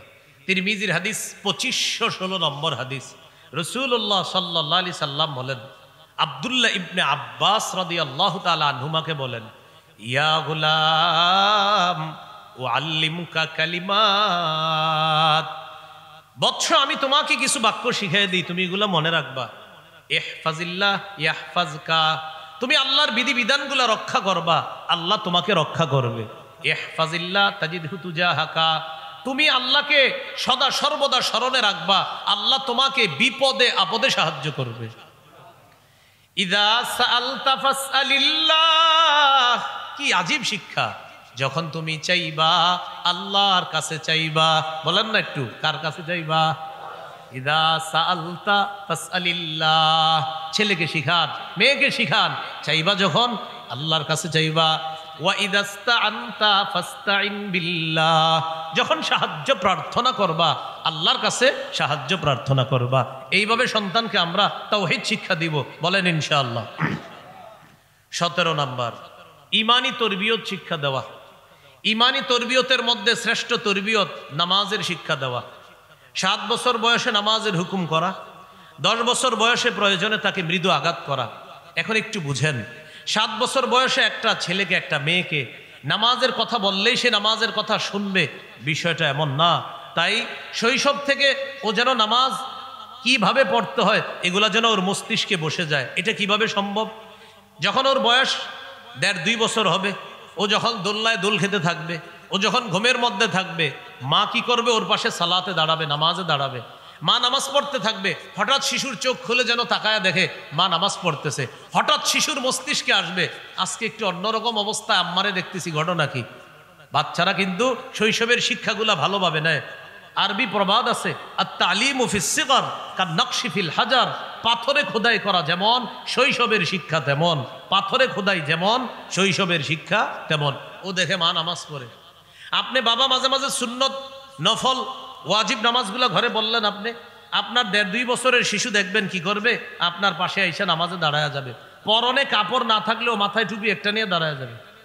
ছোট মানুষ তো, আপনারা এটা অবশ্য অভিজ্ঞতার শিকার, আপনারা সবাই দেখবেন দাঁড়াইছেন, তোর মাথায় ঢুকছে। আব্বা যখন নামাজ পড়ে মাথায় কি দেয় এটা আলাদা, এটার কিছু একটা আছে। ও মাথায় টুপি একটা দেয়, তো শরীরে কাপড় নাই, আপনার বাসায় এসে দাঁড়ায় যাবে। এবার আপনার দিকে তাকায়, তাকায় দেখে আপনার মুখ নড়তেছে, ঠোঁট নড়ে, ও এমন করে ঠোঁট নাড়ায়। এবার আপনি রুকুতে গেলে ও রুকুতে যায়, তো ছোট মানুষ আপনার দিকে এইভাবে তাকায়, দেখে আপনি রুকুতে ঠোঁট নাড়ান, ও ঠোঁট নাড়াইতে থাকে। সালাম ফিরানোর পর যখন আপনি তাসবিহ পড়েন বসে বসে, ও আপনার দিকে তাকায়, তাকায় দেখে আপনি আঙ্গুল এইভাবে নাড়াইতেছেন, আঙ্গুলের করগুলো গনতেছেন, ও এমন করে। সুবহানাল্লাহ। এইভাবে শৈশব থেকে ওর মস্তিষ্কে এটা ঢুকতে হবে, তাহলে 7 বছর বয়সে ওরে নামাজি বানানো একদম সহজ হয়ে যাবে। কারণ ও তো আগে থেকে অভ্যস্ত যে আমি এমন এক ঘরের সন্তান, যেই ঘরে তো এগুলা হয়, এমন এক ঘরের সন্তান, এটা অভ্যস্ত থাকতে হবে।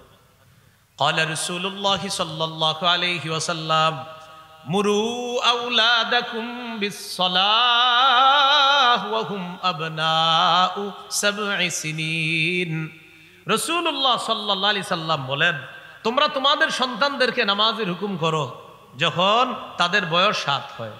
ওয়াদরিবুহুম আলাইহা ওয়া হুম আবনাউ 10 সিনিন। যখন তাদের বয়স 10 হয়, প্রয়োজনে তাদেরকে মৃদু আঘাত করো। এই হলো 17 নাম্বার। 18 নম্বর গুরুত্বপূর্ণ আলোচনা, মসজিদে শিশুর উপস্থিতি গুরুত্ব দেওয়া। আবার বলছি, মসজিদে শিশুর উপস্থিতি গুরুত্ব দেওয়া, শিশুকে ধমক দিয়ে তাড়িয়ে না দেওয়া, বরং ওর উপস্থিতি গুরুত্ব দেওয়া। এক্ষেত্রে একটা বুদ্ধি করবেন, মসজিদে শিশু যারা নামাজ পড়তে আসে, 7-8 বছরের সন্তানরা, ওদেরকে একসাথে দাঁড় করাবেন না, একসাথে দাঁড়াইতে দিবেন না। অভিভাবক যারা আছেন, একজনে এক কোনায় দাঁড়াবেন, আরেক অভিভাবক আরেক খাম্বার পাশে দাঁড়াবে, আরেকজন আরেক কোনায় দাঁড়াবে। ওদেরকে একসাথে যদি দাঁড় করান, ওরা মসজিদ কিন্তু এখানে রাখবে না, অন্য এলাকায় নিয়ে যাবে। এই জন্য কি করবেন, আলাদা আলাদা দাঁড় করাবেন। যখন আপনারা রুকুতে যাবেন, ওদের নেটওয়ার্ক ঠিক রাখে এইভাবে। রুকুতে গেলে মানে নেটওয়ার্ক আছে, কিন্তু দুষ্টামি চলতেছে না, কারণ আমরা আলাদা আছি, দূরে দূরে আছি। এইভাবে ওদেরকে মসজিদে রাখবেন, ওদেরকে বের করে দিয়েন না, ওদেরকে মসজিদে রাখবেন। রাসূলুল্লাহ সাল্লাল্লাহু আলাইহি সাল্লাম বলেন, ইযা আম্মা আহাদুকুমুন নাস ফালইউখাফফিফ। নবী বলেন, তোমাদের কেউ যখন মানুষের ইমামতি করবা, তখন 4 শ্রেণী মুসল্লির প্রতি লক্ষ্য রেখে নামাজটা একটু সহজ করবা। বলেন তো ইমাম সাহেব কয় শ্রেণীর মুসল্লির প্রতি লক্ষ্য রাখবে? 1 নাম্বার, ফাইন্না ফীহিমুদ দাঈফা। ও ইমাম সাহেব, মুসল্লিদের মাঝে দুর্বল মানুষ আছে, ওয়াল মারিদা, মুসল্লিদের মাঝে অসুস্থ ব্যক্তি আছে, ওয়াস-সাগীরা, মুসল্লিদের মাঝে শিশু আছে, ওয়াল কাবীরা, মুসল্লিদের মাঝে বৃদ্ধ আছে। 4 শ্রেণীর কথা নবী বলছেন। 4টি দুর্বল শ্রেণী আপনার পিছনে আছে। 1 নাম্বার দুর্বল আছে, 2 নাম্বার অসুস্থ, তিনিও দুর্বল, 3 নাম্বার শিশু, সেও দুর্বল, 4 নাম্বার বৃদ্ধ, তিনিও দুর্বল। নবীজি বলেন, ইমাম সাহেব এই 4 শ্রেণীর প্রতি লক্ষ্য রেখে আপনি নামাজ মোটামুটি সহজে পড়ানোর চেষ্টা করবেন। বলেন 4 শ্রেণীর মধ্যে শিশুর নামটা আছে না নাই? নবী শিশুর কথা কেন বললেন? বোঝা যায় নবী চাইতেছে শিশুকে নামাজে তার উপস্থিতি এটা যেন আমরা গুরুত্ব দিই। কয় নাম্বার গেল? 18। 19 নম্বর কোরআন শিক্ষা দেওয়া। সুবহানাল্লাহ পড়েন। শৈশব থেকে কোরআন শিক্ষা দেওয়া। আমি আশা করি এই জায়গায় অনেক দায়িত্বশীল ব্যক্তিরা আছেন, মসজিদের ইমাম সাহেবরা আছেন, সেক্রেটারি, সভাপতি, মোতাওয়াল্লি কমিটিরা আছেন। আপনাদের প্রতি আমার আবদার থাকবে একটা, এরকম 1000 মাহফিল না করে মসজিদের মক্তবের গুরুত্বটা আরো বাড়ান। মানে মাহফিলের গুরুত্ব আছে, কিন্তু আমি বলি 1000 মাহফিলের চাইতে আরো বেশি গুরুত্ব মসজিদ ভিত্তিক মক্তবের গুরুত্ব। বলতে পারেন হুজুর মাদ্রাসার মক্তব, দেখেন মাদ্রাসার মক্তবগুলাতে যারা সন্তান দেয় মাশাল্লাহ, তারা এই নিয়তে দেয় আমার ছেলেটা এখানে কায়দা পড়বে, আমপারা পড়বে, হাফেজ হবে, এরপর মাওলানা হবে, মুফতি হবে, মুহাদ্দিস হবে। কিন্তু মসজিদ ভিত্তিক মক্তবে যারা সন্তান দেয় তাদের টার্গেট থাকে আমার ছেলে ডাক্তার হবে, বাকি এখানেও কোরআন শিখবে, আমার মেয়েটা ইঞ্জিনিয়ার হবে, আমার ছেলেটা ব্যারিস্টার হবে। এখন এই ব্যারিস্টার ছেলে, এখন ডাক্তার মেয়ে, তারা কোরআন বিশুদ্ধ শিখবে কোথায়? মসজিদ ভিত্তিক মক্তবে তারা কোরআনটা বিশুদ্ধ শিখবে। এই জন্য মুসলমানের সন্তানদেরকে আমাদের বাঁচানো উচিত।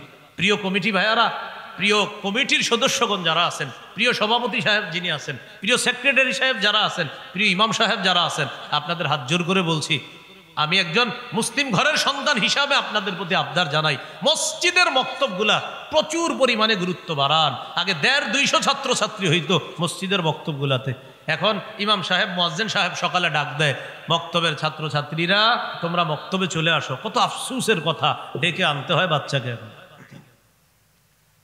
তাহলে এখানে আমি আশাবাদী, মঞ্চে আছেন অনেক দায়িত্বশীলরা, আপনারা একটু গুরুত্ব দেন, মসজিদের মক্তবটা চাঙ্গা করেন। ফজরের পরে হতে পারে, অথবা আসরের পরে হতে পারে, অথবা জোহরের পরে, আপনারা যেইভাবে সম্ভব এইভাবে মসজিদের মক্তবটা গুরুত্ব দেন।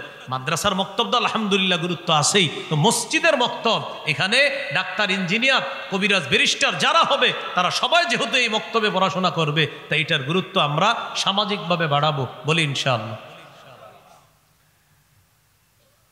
আমরা একটু মক্তবের পড়াপড়ি, চলেন বলেন। হামজা লাম জবর আল, হামিম জবর হাম, আল হাম, দাল পেশ দু, আল হামদু।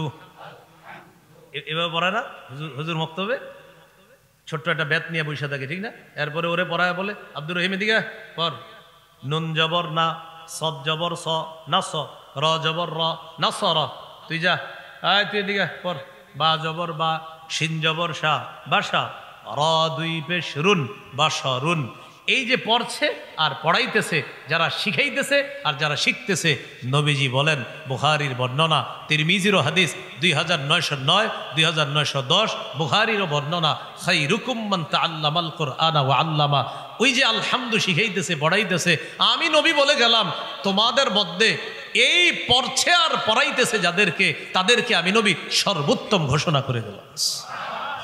খায়রুকুম, তোমাদের মধ্যে সর্বোত্তম ওই ব্যক্তি মান তাআল্লামাল কুরআন, যে কোরআন শিখে, ও আল্লামা, অন্যকে শিখায়।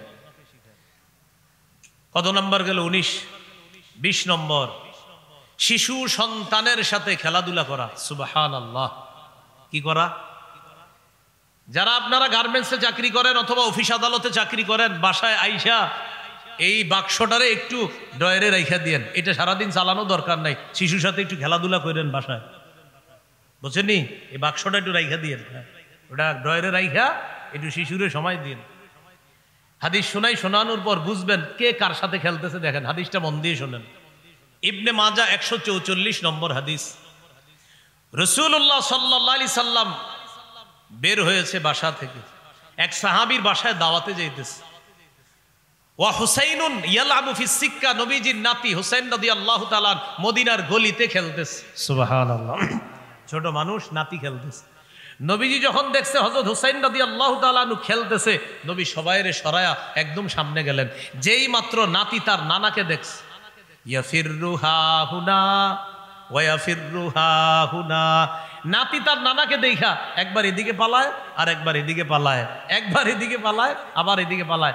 নবীজিও তার পিছনে পিছনে একবার এদিকে যায় আর একবার এদিকে যায়, ধরতে ধরতে ধরতে পারতেছে না। এবার হাদিসের ভাষ্য দেখেন, ইউলাইবু, আল্লাহ রসুল খেলতেছে হুসাইনের সাথে, ওয়ায়ুদাহিকু, আর নবীজি তার সাথে হাসতেছে, নাতিও হাসতেছে, নানাও হাসতেছে।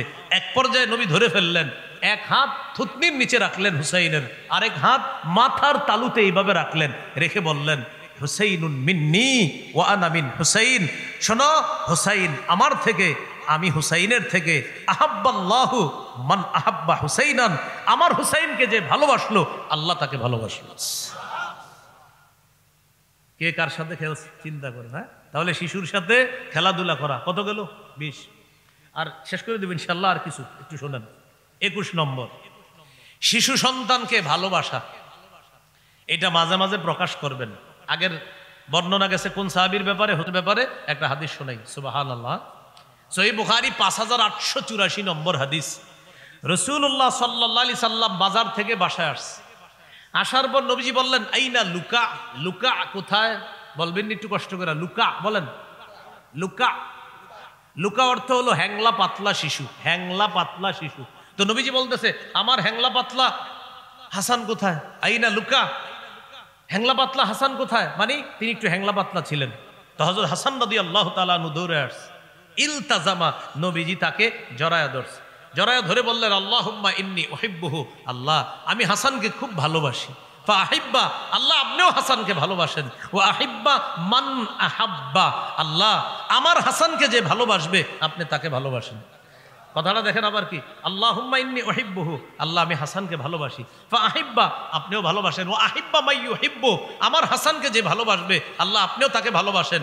এই হাদিসের বর্ণনাকারী সাহাবী আবু হুরায়রা রাদিয়াল্লাহু তাআলা তিনি বলেন, নবীর এই কথা বলার পর, নবী দুনিয়া থেকে বিদায় নেওয়ার পর হাসানের চেয়ে এত ভালোবাসার মানুষ আমার কাছে আর কেউ ছিল না। আমি হাসানকে সবচেয়ে ভালোবাসতাম আল্লাহর ভালোবাসা পাওয়ার জন্য। কত গেল? 21। 22 নম্বর, শিশু সন্তানের 22 নম্বর অধিকার, শিশুকে রানে বসানো, রানে রানে রানে বসায়া আদর করা। আপনার দুটো শিশু সন্তান আছে, একটার এই রানে বসাবেন আর একটাকে এই রানে বসাবেন। 2 রান কেন বললাম? নবীজির 2 নাতিকে 2 রানে বসাইতেছে। দেখেন, একজনের নবী হয় দাদা, আরেকজনের হয় নানা। সুবহানাল্লাহ। যার দাদা তার নাম হলেন হযরত উসামা ইবনে যায়েদ, নবীজির পালক পুত্রের ছেলে উসামা। তাহলে সম্পর্কে কি হয়? পালক পুত্রের ছেলে, তো নবীজি কি হবে? দাদা। আর নবীজির মেয়ে ফাতেমা রাদিয়াল্লাহু তাআলা আনহার ছেলে হাসান, তো সম্পর্কে কি হবে? নানা। তো এক নাতিকে বসাইছে এক রানে, আরেক নাতিকে আরেক রানে। এক নাতির নবী হয় দাদা, আরেক নাতির নবী হন নানা। সহিহ বুখারীর 6003 নম্বর হাদিসের বর্ণনা। উসামা ইবনে যায়েদ রাদিয়াল্লাহু তাআলা আনহু বলেন, কানা রাসূলুল্লাহ সাল্লাল্লাহু আলাইহি ওয়াসাল্লাম ইয়াখুযুনি, রাসূলুল্লাহ সাল্লাল্লাহু আলাইহি সাল্লাম আমাকে ধরতেন, ওয়া ইউকঈদুনি আলা ফাখিযিহি ওয়া ইউকঈদুল হাসানা আলা ফাখিযিহিল উখরা। এক রানের মধ্যে আমাকে বসাইতেন, আরেক রানে হাসানকে বসাইতেন। সুম্মা ইয়াজুম্মুহুমা, এরপর তাদের দুইজনকে এইভাবে নবী মিলাইতেন। মিলানোর পর আল্লাহকে বলতেন আল্লাহুম্মা আরহামহুমা ফাইন্নী আরহামুহুমা, আল্লাহ আমি আমার এই 2 নাতিকে খুব মায়া করি, খুব মায়া করি, আল্লাহ আপনিও আমার এই 2 নাতিকে মায়া করেন, দয়া করেন। তাহলে আপনি আপনার 2টা শিশুকে 2 রানে নেবেন, এইভাবে মাঝে মাঝে জড়িয়ে ধরে বলবেন আল্লাহ। যদি আরবিটা পারেন মাশাআল্লাহ ভালো, আল্লাহুম্মা আরহামহুমা ফাইন্নী আরহামুহুমা, আল্লাহ আমি আমার এই 2 ছেলে মেয়েকে খুব মায়া করি, মমতা করি, মহব্বত করি, আল্লাহ আমার এই ছেলে মেয়েগুলোকেও আপনি মমতার চাদরে জড়িয়ে নেন, আবদ্ধ করে নেন, আমার সন্তানগুলোকেও আপনি মায়া করেন, দয়া করেন। এই দোয়া শিশুর জন্য করা, রানে বসায়। কত গেল? 22। 23 নম্বর, শিশুকে স্নেহ করা। শুধু নিজের শিশু না, অন্যের শিশুকেও স্নেহ করবেন। তিরমিজির হাদিস 1920 নম্বর হাদিস। ক্বালা রাসূলুল্লাহ সাল্লাল্লাহু আলাইহি ওয়াসাল্লাম, লাইসা মিন্না মান লাম ইয়ারহাম সাগীরানা ওয়া লাম ইয়ারিফ শারাফা কাবীরিনা। রাসূলুল্লাহ সাল্লাল্লাহু আলাইহি সাল্লাম বলেন, যে ব্যক্তি শিশুকে স্নেহ করে না আর বড়কে শ্রদ্ধা করে না, সম্মান করে না, সে আমাদের অন্তর্ভুক্ত না। নিজের শিশুকেও মায়া করবেন, অন্যের শিশুকেও মায়া করবেন। কিছু মানুষ আছে সে শুধু নিজের শিশুকে মায়া করে, অন্যের শিশুদেরকে দেখলে মেজাজটা খারাপ করে রাখে। দেখবেন এর চেহারার দিকে তাকাইলে মনে হয় এশিয়া মহাদেশ চালায়, আসলে আপনাদের এলাকা চা দোকানের সামনে বসে রয়েছে। মানে ভাবে কি মনে হয়, কি বুঝায়, কি চালায়, আসলে বসে রয়েছে কই। এমন ভাবে থাকে, একটা শিশু এর দিকে তাকায়, শিশু ভয় পায়, এরে দেখে শিশু দেখলে, তারা দেখলে ভয় পায়। তো আপনি কেন এইভাবে শিশুর সামনে থাকেন? হ্যাঁ, মানে আপনি কে?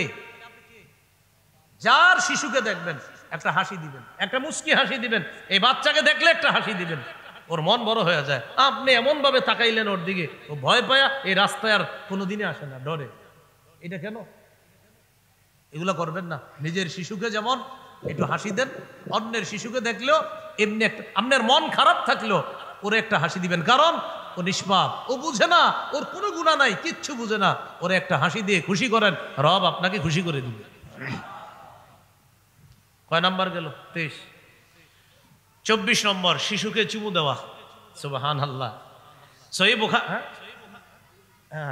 সহিহ বুখারীর 5997 নম্বর হাদিস, আকরা ইবনে হাবিস রাদিয়াল্লাহু তাআলা আনহুর বর্ণনা, তিনি বলেন, ইন্নালি আশারাতাম মিনাল ওয়ালাদ মা ক্বাব্বালতু আহাদাম মিনহুম।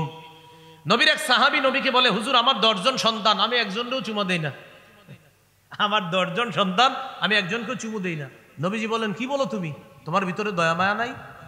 মান লা ইয়ারহাম লা ইউরহাম। যে দয়া করে না তাকে আল্লাহর পক্ষ থেকে দয়া করা হয় না।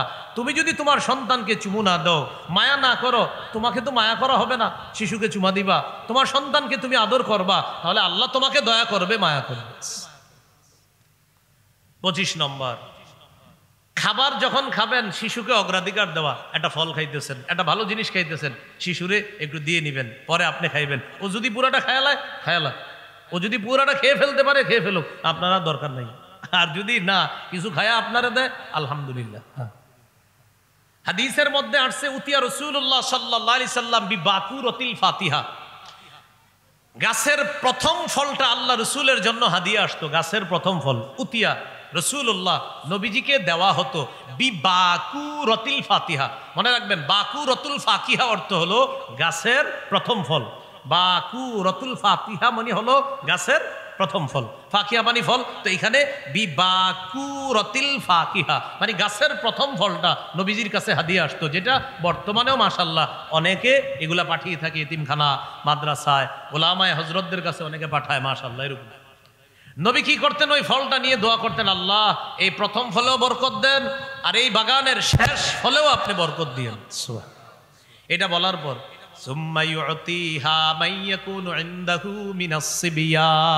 নবীজির পাশে যে শিশু থাকতো, ওই শিশুকে ফলটা দিয়ে দিতেন, নাও তুমি ফলটা খাও। সুবহানাল্লাহ। প্রথমে ফলটা নবীজি নিতেন, নিয়ে দোয়া করতেন, ফলের বাগানের জন্য দোয়া করতেন। এরপরে নবী তার পাশে থাকা শিশুকে দিয়ে দিতেন। কত নাম্বার গেল? 25। 26 নাম্বার, এটা আমার সাথে সবাই বলেন, বলেন, ছলে বলে, হাসির ছলেও, মজা করেও শিশুর সাথে মিথ্যা কথা বলা যাবে না। আব্বু এদিকে আসো, মজা দিব, আসার পর মজা দেন নাই, মিথ্যা কথা। আব্বু এদিকে আসো, তোমাকে খেলনা কিনে দিব, দেন নাই খেলনা কিনে, মিথ্যা কথা। শিশুর সাথে মিথ্যা কথা বলা যাবে না। দলিল আবু দাউদ 4991 নম্বর হাদিস। আব্দুল্লাহ ইবনে আমির রাদিয়াল্লাহু তাআলা আনহুর বর্ণনা, তিনি বলেন, দাআতনি রাসূলুল্লাহ সাল্লাল্লাহু আলাইহি ওয়াসাল্লাম, দাআতনি উম্মি ওয়া রাসূলুল্লাহ সাল্লাল্লাহু আলাইহি ওয়াসাল্লাম ফি বাইতি। দাআতনি উম্মি, আমার আম্মা আমারে ডাকছে। নবীজি আমাদের বাসায় ছিলেন, আমার আম্মা আমাকে ডেকে বললেন, তাআল উতিকা, বাবা এদিকে আসো, আমি তোমাকে কিছু দিব। নবীজি আমার আম্মাকে বললেন, মাযা আরাদতি আন তুতিহি, এই তুমি তোমার ছেলেকে কি দিবা? আমার আম্মা জবাব দিলেন, উতিহি তামার, হুজুর আমি আমার ছেলেকে খেজুর দিব। নবীজি বললেন, লাউলাম তুতিহি শাইআ কুতিবাত মিনকা ইনদাল্লাহি কাযিবা, তুমি যদি তোমার সন্তানকে ডাকার পর কিছু না দিতা, তোমার নামে আল্লাহর কাছে একটা মিথ্যা কথা লেখা হয়ে যেত। এই দলিল আসেনি? আমরা কিন্তু এরকম মিথ্যা কথা প্রচুর বলি। হ্যাঁ, অনেকে ভাবতেছে, হুজুর আপনি এটা কি বললেন? তো এটা হাদিস বললাম। আবু দাউদ 4991 নম্বর হাদিস। নবীজি বলছেন, তুমি যদি শিশুকে ডাকার পর ছলে বলে ডাকলা আর কিছু না দিলা, তোমার নামে একটা মিথ্যা কথা লেখা হবে। শিশুকেও ধোকা দেওয়া যাবে না। কত গেল? 26। 27 নম্বর, সহিহ বুখারীর বর্ণনা, শিশু সন্তানকে যখন খাবার খাবে, শিশু সন্তান যখন আমাদের কারো সাথে যখন খাবার খাবে, তখন শিশু সন্তানকে খাবার খাওয়ার মাঝে মাঝে ভুল হইলে ভুল ধরিয়ে দেওয়া। এটা হলো 27 নাম্বার। সহিহ বুখারীর বর্ণনা 5376 নম্বর হাদিস। এই হাদিসের মধ্যে আসছে ওমর ইবনে আবি সালামা তিনি বলেন, আমি নবীজির ঘরে ছিলাম, ছোট মানুষ। কানাত ইয়াদি তাতিশু ফিস সফহা, আমার হাতটা খাবার খাওয়ার সময় প্লেটে খালি চারদিকে যাইতো। মনে করেন এক লগে খাবার খায় তো আমার হাত কখনো এখানে যায় কখনো ওখানে যায়। নবীজি আমাকে বললেন, ইয়া গোলাম, এ বৎস শোনো, সাম্মিল্লাহ, খাবারের শুরুতে বিসমিল্লাহ বলবা। ওয়াকুল বিয়ামিনিক, ডান হাতে খাইবা। ওয়াকুল মিম্মা ইয়ালিক, তোমার সামনে থেকে খাইবা। দেখেন কত সুন্দর, তিনটা সুন্নাহ একসাথে শিখিয়ে দিল। সাম্মিল্লাহ, শোনো, বিসমিল্লাহ বলে খাইবা। ওয়াকুল বিয়ামিনিকা, ডান হাতে খাইবা। ওয়াকুল মিম্মা ইয়ালিকা, তোমার সামনে থেকে তুমি খাইবা। কিভাবে শিশুকে কথাগুলা নবীজি শিখাইয়া দিলেন? খাইবা আল্লাহর নাম নিয়া, খাইবা ডান হাতে, তুমি খাবার খাইবা তোমার সামনে থেকে, তুমি এরকম পুরা প্লেটের মধ্যে হাত নাড়াচাড়া করবা না।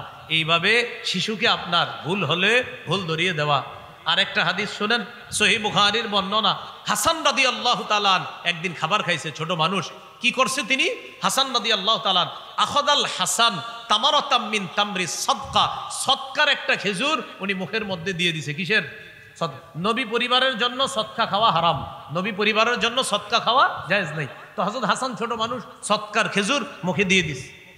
মুখে দেওয়ার পর নবীজি বললেন, কিখ কিখ। কি বললেন? কিখ কিখ মানে হলো তাড়াতাড়ি বমির মতো একটা করলেন, তাড়াতাড়ি বের করো, বের করো, মুখ থেকে বের করো, এটা বের করো। আমার শারতা আন্না লা নাকুলু সাদাকা, তুমি জানো না আমাদের পরিবার সদকা খাই না আমরা, আমাদের জন্য সদকা হালাল না, এটা জানো না, তাড়াতাড়ি বের করো। তা কি শিখলাম? শিশু সন্তান আমাদের সাথে যখন খাবার খাবে, খাবার খাওয়ার সময় যদি কোনো ভুল করে তার এই ভুলটা ধরিয়ে দেওয়া। আল্লাহ আমাদেরকে এই কথাগুলা মনে রাখার তৌফিক দান করেন। কত নাম্বার গেল? 27 নাম্বার গেল। হ্যাঁ 27। 28 নাম্বার, শিশুর মায়ের মাঝে আর শিশুর মাঝে বিচ্ছেদ না ঘটানো। ঝগড়া লাইগা বইলা দিছে, তোর ছেলের মুখ দেখবি না, কিন্তু মেয়ের মুখ দেখবি না। শিশুর মারে হুমকি দেয় ঘরের অভিভাবকরা, না এগুলা না বলা। তিরমিজির হাদিস 1526 নম্বর হাদিস, 1566 নম্বর হাদিস। এই হাদিসের মধ্যে আসছে, قال رسول الله صلى الله عليه وسلم من فرق بين والدة وولدها فرق الله بينه وبين أحبته يوم القيامة। নবীজি বলেন, কেউ যদি কোনো শিশুকে তার মায়ের থেকে আলাদা করে দেয়, মায়ের কোল থেকে শিশুকে যদি আলাদা করে, ওই ব্যক্তিকে আর তার প্রিয়জনদেরকে কিয়ামতের মাঠে আল্লাহ আলাদা করে দিবে। যেই কাজটা করবে তাকে আর তার প্রিয়জনদেরকে আল্লাহ কিয়ামতের ময়দানে আলাদা করে দিবে। কত গেল? 28। শিশুর অধিকার 29 নম্বর অধিকার। শিশু আর তার বাবা একসাথে বসে রয়েছে, শিশু আর তার অভিভাবক একসাথে বসা। আপনি পিছন থেকে আইসা শিশুরে সরাইয়া দিয়া ওর মাঝে আর ওর বাবার মাঝে বসলেন, এটা নিষেধ, বসা যাবে না। ও হঠাৎ আপনারে দেখলে ভয় পাবে। ঘটনা কি? আমার আব্বার পাশে এসে কে বসলো, ভয় পাবে। قال رسول الله صلى الله عليه وسلم لا يجلس الرجل بين الرجل وبين ابنه।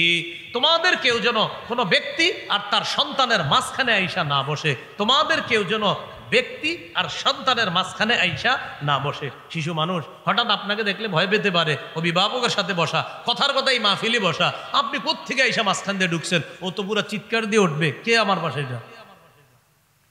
কয় নাম্বার গেল? না 29 গেছে, 29 নম্বর। হ্যাঁ 30 নম্বর, শিশুর জন্য দোয়া করা। বলেন, শিশুর জন্য কি করা? দোয়া করা। সহিহ বুখারীর বর্ণনা 6344 নম্বর হাদিস। আনাস রাদিয়াল্লাহু তাআলা আনহুর আম্মা নবীজিকে বলেন, খাদিমুকা আনাস ইয়া রাসূলুল্লাহ, হুজুর আপনার খাদেম আনাস, উদউল্লাহ লাহু, হুজুর আনাসের জন্য একটু দোয়া করেন। নবীজি দোয়া করলেন, আল্লাহুম্মা আকসির মালাহু ওয়া ওয়ালাদাহু ওয়া বারিক লাহু ফীমা আ'তাইতাহু। আল্লাহ আনাসের সম্পদ বাড়ায়া দেন, আনাসের সন্তান বাড়ায়া দেন, আর এই সন্তানের সম্পদের মধ্যে আপনি বরকত দান করেন। দোয়াটা দেখেন কি করছে, আল্লাহ আনাসের সম্পদ বাড়ায়া দেন, সন্তান বাড়ায়া দেন, সম্পদ আর সন্তানের মাঝে আপনি বরকত দান করেন। কত নম্বর গেল? 30। 31 নম্বর, সন্তানের জন্য বদদোয়া না করা। আবু দাউদ 1532 নম্বর হাদিস। قال رسول الله صلى الله عليه وسلم লা তাদউ আলা আনফুসিকুম ওয়ালা আলা আওলাদিকুম ওয়ালা আলা আমওয়ালিকুম ওয়ালা আলা খাদামিকুম ওয়া ফি রিওয়ায়াতিন লা তাদউ আলা আনফুসিকুম ওয়ালা তাদউ আলা আমওয়ালিকুম ওয়ালা তাদউ আলা খাদামিকুম ওয়ালা তাদউ আলা আওলাদিকুম। এই হাদিসে 4টা বদদোয়া করতে আল্লাহ নিষেধ করছে। মানুষ নবীজি সাল্লাল্লাহু আলাইহি সাল্লাম নিষেধ করছে, লা তাদউ আলা আনফুসিকুম, তোমরা নিজেদের বিরুদ্ধে বদদোয়া করো না। মাঝে মাঝে বলে ফেলে, আমি যদি মরে যেতাম, হ্যাঁ ওই যে বলে ভালো ছিল, মানে বলে আর কি রাগ, ইস মরে গেলে ঠিক হয়ে যেত, গাড়িটা নিচে পড়তাম একদম ভালো হইতো না, এটা বলা যাবে না। তোমরা নিজেদের বিরুদ্ধে বদদোয়া করবে না। 2, ওয়ালা তাদউ আলা আওলাদিকুম, সন্তানের বিরুদ্ধে বদদোয়া করবা না। তুই গাড়ির তলে বইরা মরতে পারলি না, বলে ফেলে, রাগ হয়ে বইলা ফেলে, এতজন মরে তুই মরতে পারোস না, এইভাবে বদদোয়া করা যাবে না।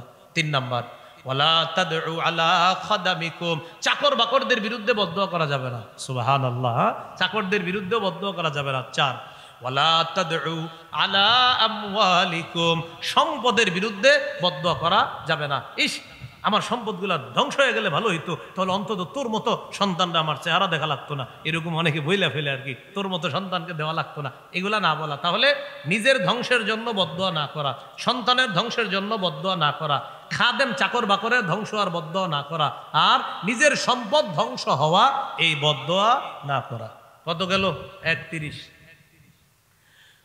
32 নাম্বার, শিশু সন্তানের কোনো কিছু আপনি নিলে ওর অনুমতি লাগবে। আজীব কথা না? আজীব কথা, মানে বুখারীর বর্ণনা 2602 নম্বর হাদিস, 2602 নম্বর হাদিস। কোন কথা কি দলিল ছাড়া হয়েছে এই পর্যন্ত একটা? তার মানে আপনি মনে মনে এটা নেওয়ার সুযোগ নাই, এটা মনে হয় কেমন জানি না, এটা মনে হয় হাদিস, মনে হয় না, এটা শিউর। শিশু সন্তানের কিছু নিতে হলে বলা, বাবা এটা নেই, আমি মা এটা নেই, হালাল জিনিস হইতে হবে, আবার হারাম জিনিস ওর হাতে অনুমতি লাগবে না, ওটা ভেঙে ফেলবেন। হ্যাঁ, বুখারীর 2602 নম্বর হাদিসটা শোনেন। উতিয়া রাসূলুল্লাহ সাল্লাল্লাহু আলাইহি সাল্লাম বিশরাব, আমাদের নবীজির কাছে পানীয় হাদিয়া আসছে। পানীয় মানে ওই যুগে আপনার যেই পানীয় হতে পারে, হয়তো আঙ্গুরের কোনো নিংড়ানো রস নিয়ে আসছে নবীর কাছে, অথবা কোনো ফলের রস নবীর কাছে হাদিয়া আসছে। তো নবীজির কাছে যখন এই পানিটা আসছে, ওয়া আন ইয়ামিনিহি গোলাম ওয়া আন ইয়াসারিহি আশিয়াখ। এবার বুঝেন, নবীর ডান পাশে ছিল একজন শিশু আর বাম পাশে ছিল অনেক বয়স্ক মানুষ। তাহলে এক পাশে শিশু আর এক পাশে বয়স্ক মানুষ। তো যখন নাকি নবীজির কাছে হাদিয়া আসছে, নবীজির অভ্যাস ছিল এমন, নবী যখন কোনো কিছু পান করতেন, খাইতেন, সাথে যারা থাকতো তাদের সবাইকে আল্লাহ রাসূল দিতেন। তো নবীর কাছে পানিও আসছে, ফাশারিবা, নবী পানি পান করছে। বলেন তো কে পানি পান করছে? তাহলে ঠোঁট লাগছে কার? সুবহানাল্লাহ। এবার নবী ওই শিশুকে বললেন, শোনো, তুমি তো ছোট্ট মানুষ, এইখানে এখন অধিকার তোমার, এই পানীয় পান করার অধিকার তোমার। ইন আজিনতালি, তুমি যদি আমারে অনুমতি দাও, আতই তো হা উলা, তোমার চেয়ে বয়স্ক বড়রা আছে, তাহলে আমি তাদেরকে এটা দিতে পারি, তুমি অনুমতি দিলে। শিশু কি বললেন জানেন? মা কুনতুলি উসিরা বিনাসিবিকা মিনকা ইয়া রাসূলুল্লাহ আহাদান, ওগো আল্লাহর নবী, আপনার মুখে লাগা অংশ আমি কাউরে দিতে রাজি না। তুমি অনুমতি দিলে মুরব্বীদেরকে আমি এটা দিয়ে দিই। নবীজি বললেন, জি না হুজুর, আমি অনুমতি দিব না। কেন? আপনার অংশ যেটা, এটা আমি কাউরে দিতে পারি না, এটা আমি কাউরে দিব না, এটা আমি পান করি। সুবহানাল্লাহ। এখান থেকে শিখলাম, শিশু থেকে নবীজি কিভাবে বলে দেখেন, ইন আজিনতালি, তুমি যদি অনুমতি দাও আমাকে, আতই তো হা উলা, তাহলে পানীয়টা এই মুরব্বী মানুষ এখানে তাদেরকে দেই। ওই শিশু বললেন, মা কুনতু উসিরা বিনাসিবিকা মিনকা, আপনার লাগা অংশ, আপনার মুখের ছোঁয়া অংশ, এটা আমি কাউকে প্রাধান্য দিতে পারি না, এটা আমি আমারই প্রাধান্য দিতে পারি, আমি আর কাউকে দিব না, এটা আমি পান করব। সুবহানাল্লাহ। কত গেল বলেন? 32। 32 দুগুণে কত? বলে না কত? আরো আছে 32টা। ওই 32টা আমার কিতাবটা যাদের কাছে আছে ওখানে পড়ে নিবেন, মিম্বরে আমানতের প্রথম খণ্ডে আছে। এই 32 শৈশব থেকে অধিকারগুলো বললাম, আরো আছে 32টা। 32 দুগুণে কত হয়? 64টা। মিম্বরে আমানতের প্রথম খণ্ডে পুরা 64টা বিস্তারিত আলোচনা আছে। 32 হলো এই শিশু থেকে মোটামুটি বড় হওয়া পর্যন্ত আলোচনা। এই আলোচনার আলোকে আমরা আমাদের সন্তানদেরকে সভ্য আদর্শ সন্তানে রূপান্তরিত করার চেষ্টা করব। মিম্বরে আমানতের 1 নম্বর খণ্ডে বাকি 32টা অধিকার পাবেন। আর 2 নম্বর খণ্ডে শিশুর আরও কিছু অধিকার আছে, সেটা হলো শিশুকে শৈশব থেকে শিরিক বেদাত সম্পর্কে সচেতন করা। কিভাবে সচেতন করবেন? শিরকি কাজ দেখলে আপনি একটু ঘৃণার আপনার আচরণ করবেন মুখে। ও যেন আপনারা বলে বাবা কি হলো, বলবেন এগুলা ভালো জিনিস না, এগুলো হারাম। ও যেন ছোটবেলা বুঝে হারাম, আস্তে আস্তে বড় হইলেও যেন বুঝতে পারে যে এই কাজগুলো হারাম। কারণ যাদের বাপদাদা বেদাতগিরি করে, ওই শৈশব থেকে দেখতে দেখতে ও বড় হইলে বেদাত করে, ও শিরিক করে। এটা 2 নম্বর খণ্ডে পাবেন, শিরিক বেদাত সম্পর্কে সচেতনতা। 3 নম্বর খণ্ডে শিশুকে হালাল হারাম শিক্ষা দেওয়া। আপনি একটা হারাম জিনিস দেখলেন, আপনি এটা ছুবেন না। ও আপনারা যেন জিজ্ঞাসা করে বাবা তুমি এটা ধরলা না কেন, ও যেন জিজ্ঞাসা করে মা আম্মু আপনি এটা ধরলেন না কেন। মা আর বাবা জবাব দিবে এটা হারাম, এটা ধরলে আল্লাহ গুনাহ দেয়। ও যেন আস্তে আস্তে বুঝতে পারে এই হারাম জিনিস আমার বাবা ধরে না, আমার মা ধরে না, আমার ভাই ধরে না, এটা আমিও ছোঁয়া যাবে না। ও যেন এটা বুঝতে পারে। মনে থাকবেন ইনশাআল্লাহ। এটা 3 নম্বর খণ্ডে পাবেন হালাল হারাম। 4 নম্বর খণ্ডে স্বামী স্ত্রীর অধিকার, কিভাবে দুইজনে মিলেমিশে একটা আদর্শ সংসার গড়ে তুলবেন। 5 নম্বর খণ্ডে লা ইলাহা ইল্লাল্লাহ মুহাম্মাদুর রাসূলুল্লাহ, ওই যে তাওহীদ শিক্ষা দেওয়ার একটা আলোচনা ছিল শিশুকে, এই ব্যাপারে ব্যাখ্যা পাবেন প্রায় 250টা। 6 নম্বর খণ্ডে নামাজ, যেটা 17 নম্বর আলোচনায় গেছে শিশুর অধিকার, যে শৈশব থেকে ইমানি তরবিয়ত শিক্ষা দেওয়া। এই নামাজ সম্পর্কে প্রায় 250টার আলোচনা পাবেন 6 নম্বর খণ্ডে। 7-8 নম্বর খণ্ডে পাবেন মাসালা, শিশুর প্রস্রাব গায়ে লাগলে নাপাক হবে কিনা। অনেকে ভাবে কি শিশুর প্রস্রাব লাগলে মনে হয় নাপাক হবে না, এরকম মনে মানসিকতা আছে। এই আলোচনাগুলো পাবেন 7-8 নম্বর খণ্ডে। 9 নম্বর খণ্ডে রমজান, জাকাত, শিশু বালেগ হওয়ার আগেই ওরে 2, 3, 4, 5, 10টা রোজা রাখা অভ্যাস করা, যেন বালেগ হওয়ার পরে 30টা রোজা 29টা রোজা রাখা ওর জন্য কষ্টকর না হয়। এই ব্যাপারে আলোচনা 9 নম্বর খণ্ডে। 10 নম্বর খণ্ডে হজ, কোরবানি আর হলো আপনার ওই মুহররম সফর ইত্যাদি সম্পর্কে আলোচনা। যাদের প্রয়োজন হবে এই ড্রাইভার ভাইয়ের গাড়িতে ওনার কাছে আছে, ওনার কাছ থেকে সংগ্রহ করতে পারেন। এখান থেকে না পাইলে কোনো লাইব্রেরিওয়ালাদেরকে বলবেন, সংগ্রহ করে দিবে। আমার আরেকটা সংকলন আছে পাপ, কি নাম বলেন, কিতাবের নাম কি? পাপ। এটা 2 খণ্ড, প্রায় 620টার বেশি। এই কিতাবটা ওনার কাছে থাকতে পারে, যদি এটা থাকে এটাও সংগ্রহ করে নেন। প্রথম খণ্ডের আলোচনা 130টার বেশি পাপ সম্পর্কে জানবেন। দ্বিতীয় খণ্ডের আলোচনা পাপ থেকে বাঁচার প্রায় 60টা প্লাস উপায় জানবেন।